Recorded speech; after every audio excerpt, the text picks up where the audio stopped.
Hi, friends. Welcome.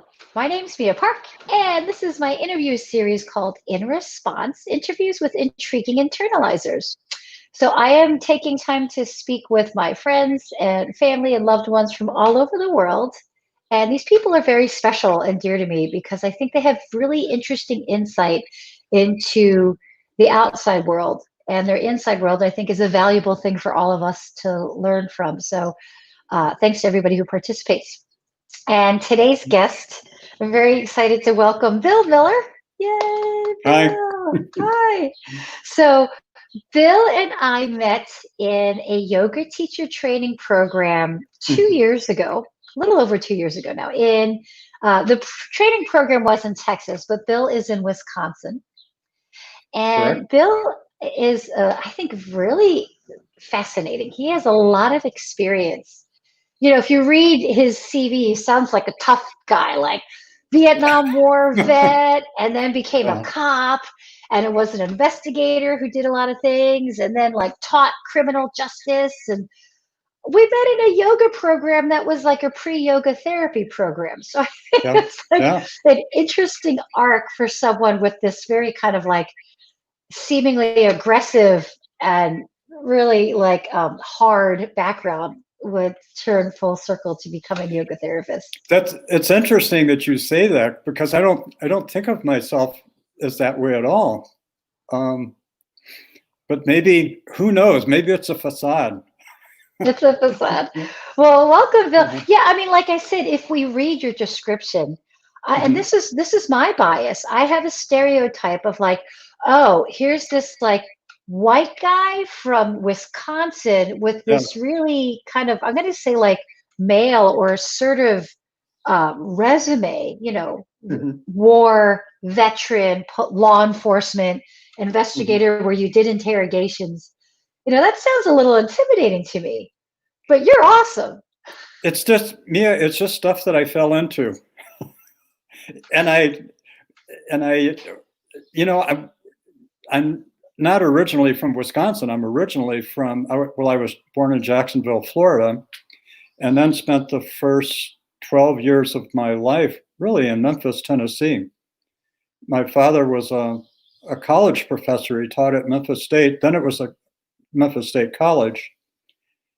And the reason that we ended up in Wisconsin is that he put up integration literature on the Newman Club bulletin board, and the college president called the FBI on him and accused him of being a Integration, you mean? Do you mean integrating black and white yes, students? yes.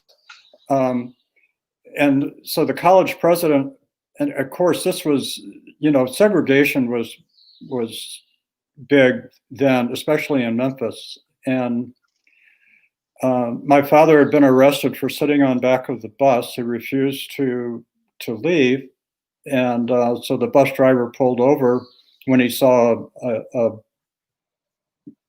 Memphis police officer and called the police officer on and said, "This white guy is sitting in the back, and only black people." And then it was colored people who were supposed to sit in the back. So they pulled my father off the bus. But anyway, um, the long and the short of it is that we ended up in Wisconsin. My father got a job teaching at Marquette University, but just to escape the the amount of segregation and racism that was present then in the South.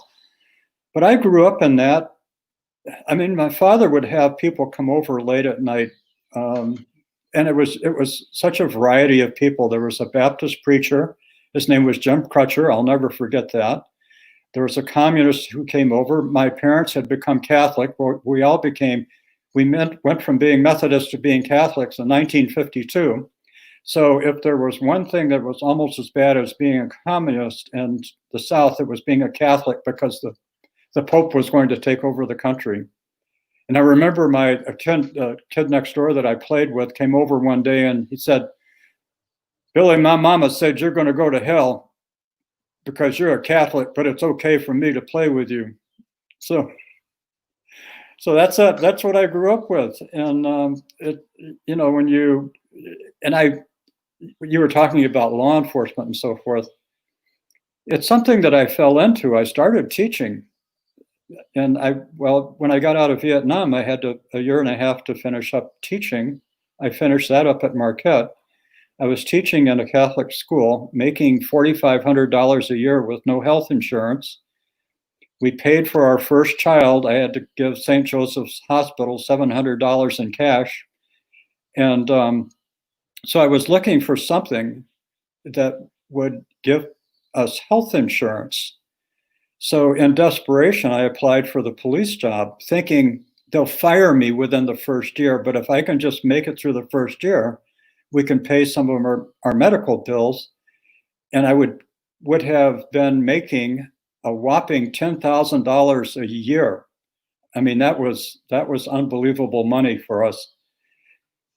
And it turned out that I really enjoyed the work. When I was in Vietnam, I joined the Navy to stay out of there. That's where they sent me. I was never on a ship. And when I was working in a supply depot outside of Da Nang, they had me take a test, and I thought, okay, this is it. They're going to find out how incompetent I really am. And somebody pulled me aside and he said, "We have special plans for you." So I ended up doing investigations on my own. I mean, I worked basically a 7-mile area, and I got to know a lot of the Vietnamese. They told me who was taking what, and it was a lot of the military officers. So when I came out of Vietnam, that background stayed with me. So going into police work, I would go back into the detective bureau after they had gone home when I was working second shift, and I would grab reports out of their suspended files and I'd clear them. Well, the person who ran the investigation division complained to the chief about me and asked the chief to order me to stay out of their area. I was making them look bad. So the chief said, "I'll do one better. I'm going to assign him back there." So I got into, and because I had been teaching in middle school, 7th and 8th grade, I didn't mind talking to the young kids, and they told me who was taking what. And so it was just a matter of time before I got into child physical abuse, sexual assault, those kinds of things, doing not only the victim interviews, but interrogation. So that's pretty much it. I just fell into it. You kind of fell into it. Well, I'm going to say, I have a question for you before we kind of go deeper into what you just said, if I may. But if I can address what you just said, I know to you it looks like you fell into it, but what I just heard was that you have the skill of, clearly people can see that you're a very kind person that listens very well, and you seem very sincere. You are very sincere. I think maybe that's what kind of led you to the next places. Again, you don't fit the stereotypical profile of a white ex-military cop, investigator, interrogator at all, right? So first I wanted to just, if I can ask you, we'll back down a little bit, because we could talk about your history, and I do want to touch on your opinion about what's going on currently now with racial injustice, police brutality. But I would love to just hear about what's going inside of your mind and your heart and your spirit as to what's happening. It is June 15th, 2020, and we are in the middle of a health pandemic with COVID-19 and the uprising against racial injustice and police brutality. So what's your heart saying to all that? It's painful to see. It's agonizing, and I work harder. You know, I got into meditation a while ago, probably 7, 8 years ago, and I'm basically a rule follower. And this was actually, it was a bunch of elderly nuns, about 4 elderly nuns. And I'd been going through 4 spiritual retreats a year for 3 years. And they got us into Buddhist meditation, both Buddhist and Christian meditation. So I got into the Buddhist meditation, and Sister Cecilia said, "Now, Bill, do this for 10 minutes a day. Just try it for a month, and then go up maybe 15, maybe 20. So within a year, I was doing an hour sit on Saturdays and half hour sit on the weekdays. And the meditation, it's one of those things. It's like brushing my teeth now. If I don't forget to do it, but if I come close to forgetting, whatever I'm doing, I drop that and I do a sit. And that has saved me, helped me get my wits together and look at things in a larger perspective. Awareness, being aware of all the good things that are going on, as opposed to focusing on specific incidents. As far as COVID is concerned, I think that I guess in a sense it's spiritually, I think that we are all one. I really buy into that idea that we are all one, and it's not an idea with me, it's a fact. And when I become more aware, and I'm speaking of COVID now, but I think of all the earth is actually healing now. The earth has had a chance to heal because human beings, and we think that we're much smarter than we really are. We give ourselves a lot of credit when we really shouldn't. We know enough to make ourselves dangerous. But now that we've had to back off because of COVID, the earth is healing. So by and large, things are good. As a human being, I have to be more careful. But when I look around me, there's so many good things that are going on. As far as the police, you call it police brutality. I was taught to speak of it as excessive use of force because there's a whole continuum with excessive use of force, and it all comes under a more general label of corruption. And it's not just when we speak of corrupt acts, it's not just taking money under the table, things like that, getting free meals. It's also use of force. And it's interesting because with all that's going on, and if I may, I'd like to back up just a little bit. When I came into police work, that was in 1973.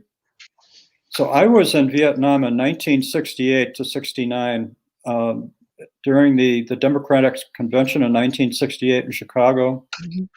I mean, things just, and I was away from all that. But when I came back, I saw the aftermath. I was going to school in Milwaukee. I sat in one of my classes, I sat next to a former Milwaukee police officer who was blind. He had been shot in the head by a sniper. And just the nicest guy in the world who had harbored no ill feelings. And he was in pre-law, and he wanted to go into law school and make the world a better place, do whatever he could. So that's, his name was John Carter, and I keep him in mind, some of the conversations that we had, and there weren't many, but they stuck with me. And I feel hopeful that out of all of this, good things will come. It happened in the late 60s into the 70s, when we went through this big, not an about face as far as criminal justice is concerned, but just looking from the inside out and trying to remake not only police departments, but the attitudes. How do we select people with the right attitude?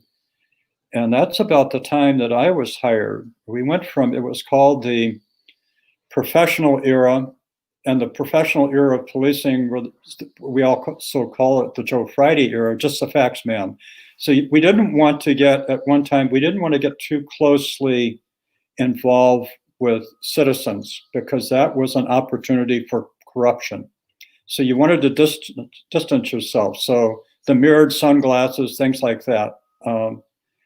We went from that to the community policing era, and we were really getting into the community policing era. And I'm not sure what happened, but I think it was around 2008 during the Great Recession. Money started drying up, and it was starting to dry up before then. And so specialist cops were taken out of their specialist roles and put back into police patrolling on the street. And at the same time, the one thing that we could get our hands on was military equipment. And because there were fewer officers and because there was less money for training and the availability of all this free equipment or drastically reduced priced equipment, we got more into an us versus them a situation again. And it was something that we had just come out of. And here we were right back into it. Interesting. Citizens are our enemy. And not that they're our enemy, but they can't be trusted. And then it's all compounded with, it seems that everybody's carrying today. So you make a traffic stop and you can't trust anyone. So you unsnap your holster as you're walking up to the car, just in case. And we're taught, I say I still consider myself one. If my gun is on the right side, I always want to turn my gun side away when I'm approaching someone so that it's harder for someone to grab. I mean, we get into it. If you weren't paranoid before you got into it, you're definitely paranoid after you spent a few years in it. So do you think that, by the way, thank you for that history. That's fascinating backstory to talk about the current police mentality now, from your opinion. Yeah. So what you just said to me was poignant, that if you weren't paranoid as a law enforcement agent going into it, after a few years, you would be. Yeah. So this is a systemic problem. We're talking about the police with like excessive tools of destruction, with this psychological and social separation of the community that they're trying to serve and who they are. Yeah. And honestly, I'm going to layer in racism and the bias that people. Yeah.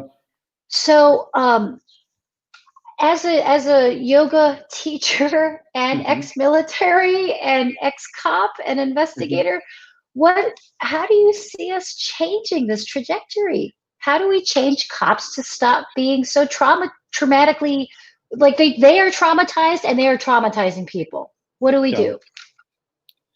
I'm not even sure anymore. I went to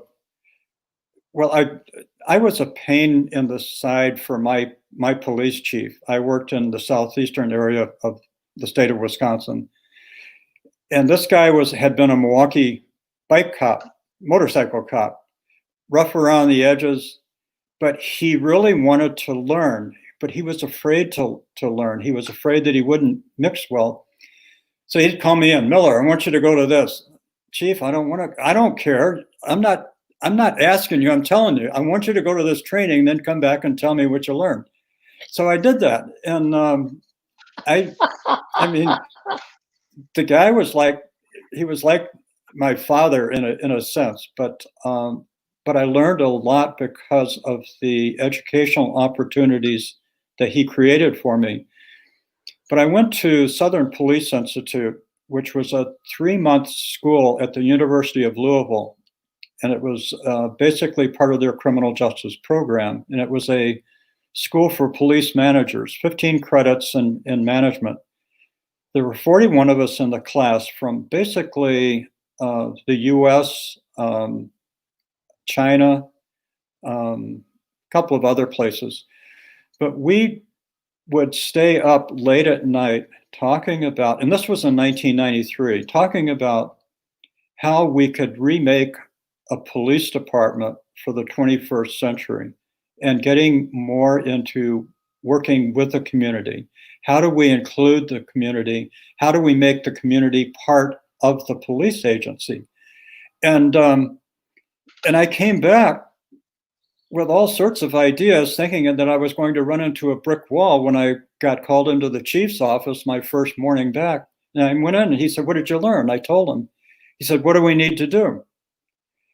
And I said, "We need to, it starts, before we can make change outside, we have to make change inside." And maybe I'm giving you the answer to your question. So in order to make change inside, you don't, in so many police departments, you have two tiers, two levels. So patrol officers are on one level, and then you can go upstairs to the administrative offices where you have where you have rank. But patrol officers aren't allowed up there unless it's something really important. And I mean, that's very traditional top down. And I said, it shouldn't be that way.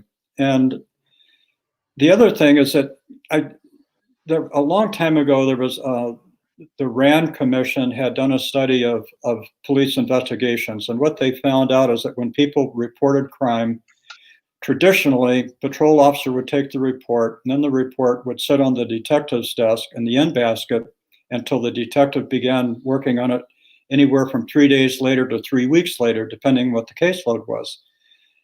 And what the RAND Commission found is that after the first 24 hours, your leads pretty much dry up.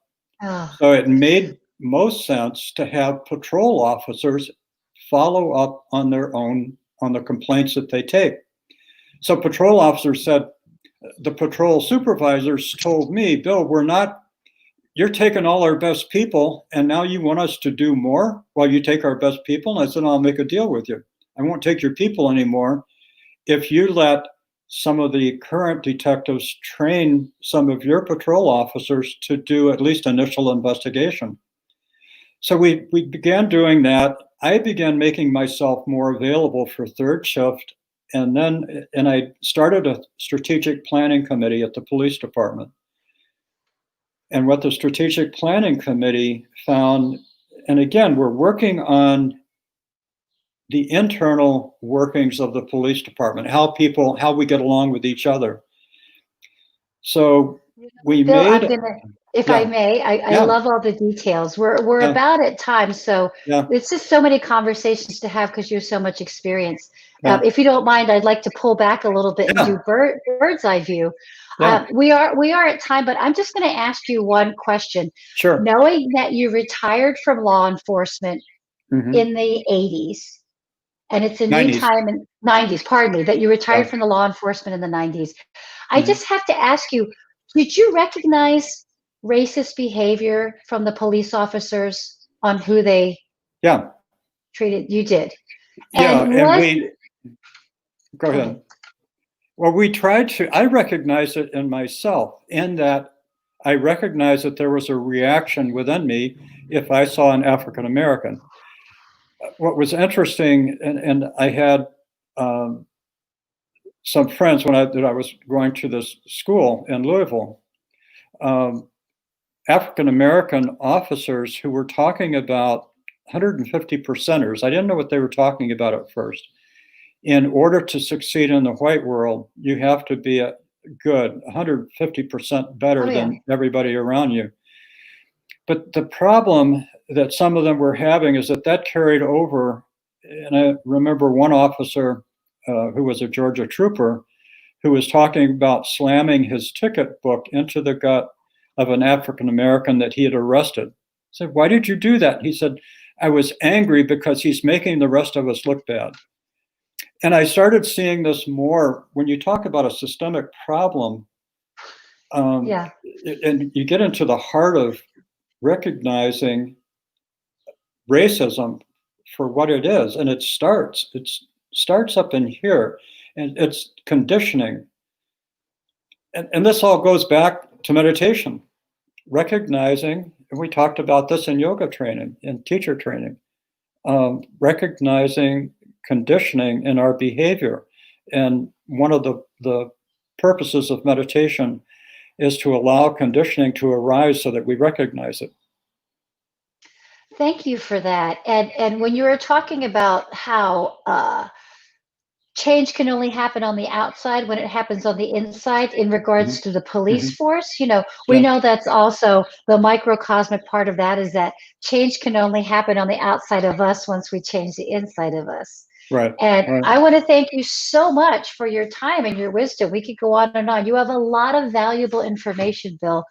And I'm glad to know that there are people like you that have walked a walk of truth and sincerity.